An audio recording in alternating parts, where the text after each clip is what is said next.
months.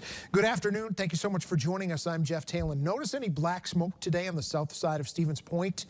That was for investigative fire training. This is the 5th annual investigative certification class put on by the Wisconsin Department of Justice, Midstate Technical College, and the Stevens Point Fire Department. News Channel 7's Melissa Mirande shares why the state fire marshal calls this training top-notch. 12 law enforcement officers and 12 firefighters are coming together to learn more about the science of fire. Look at the change in the smoke in that 1 second. Josh Pudlowski, the state fire marshal, says it's a highly sought-after training. There's not a lot of places you can go where you actually get to go and investigate a burn cell or a fire that was pre-set up outside of maybe real-life conditions. But in those cases, oftentimes when there's a fire, we may not know what started it to begin with, so it's really hard to train somebody when you don't know the answers. This course is the only accredited fire investigative course in Wisconsin.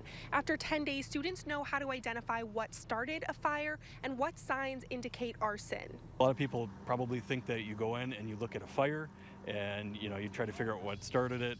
Oftentimes people think, well, that's where the most damage is. It's got to be where the fire started. Not necessarily true. Students learn about fire patterns, explosions, witness interviews, when to reach out to state fire marshals for help investigating, and more. Stevens Point Fire Chief J.B. Moody says having firefighters and officers train together allows them to learn from each other. The partnerships that we create, being able to call people or your partners out at whatever time of the day or night, and being able to rely on them and have that technical expert to assist you in where we're going into the future, I think is really critical. Even after students get their basic fire investigation certification, they have to continue to stay up to date with additional trainings. In Stevens Point, Madison Morandi, News Channel 7.